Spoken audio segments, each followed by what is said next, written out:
Hi everyone, this is Galen Martling. Today I have a slimline card and I'm using Unity stamps. I'm going to use stamping in the background and embossing for the sentiment, heat embossing. And so now this project requires no coloring and it's fun to do. You can use it slimline style or you can use it on a regular card. However you like. This is going to be a slimline. So from Unity Stamp Company, I have the Hollyhocks is the big floral background. The sentiment is from Simple Mother's Day, and the stencil is Heart Confetti Stencil by Unity. But any stencil will do as long as it's small enough to give tiny background accents. So now for the stamping, I am using a MISTI stamping tool with a couple of colors of pink ink by My Favorite Things, and I'm using an ivory color, cream color cardstock to stamp on.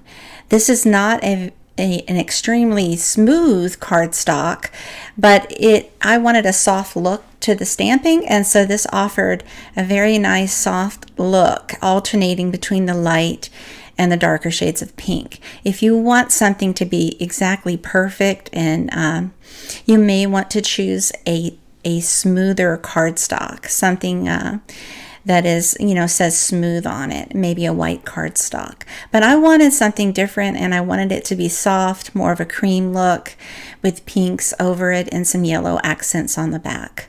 So I stamped the colors 3 different times using the MISTI stamping tool. And then I'm going to go ahead and also stamp the sentiment onto vellum cardstock. You want to make sure it's a quality thick cardstock that is heat resistant, and treat it with a powder tool, a powder of some sort, so that it's anti-static for the embossing powder. So I just straighten my sentiment here, and I'm going to go ahead and use Wow Embossing ink pad for clear embossing adhesive, if you will, for the stamp. And then I'm going to add some fine gold embossing powder by Ranger.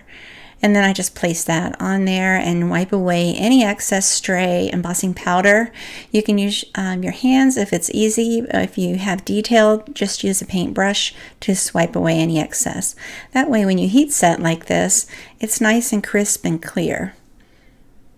And you go ahead and you trim it to match your card front. In this case, I'm using a slimline and it's very narrow. So I just wanted a panel to go over the stamping, but not all of it, not all the way, just a little bit of cover.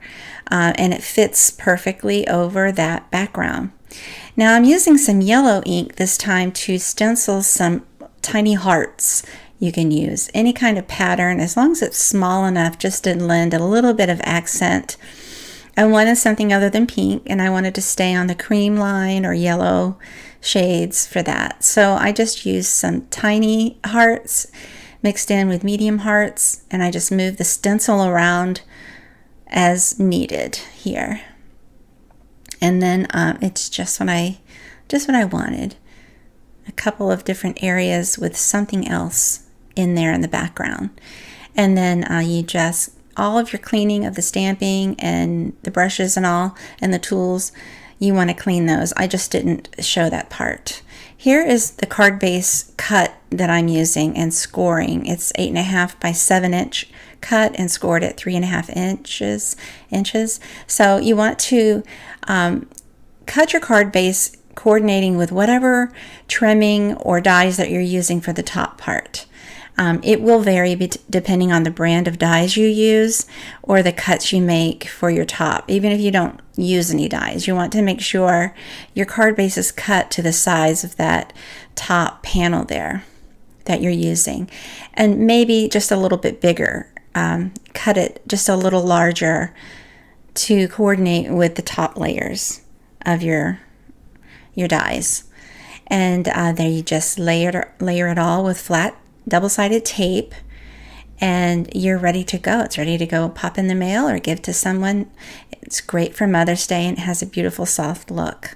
Thanks so much for watching. Please take a moment to subscribe to my YouTube channel, like, and share. Have a great day.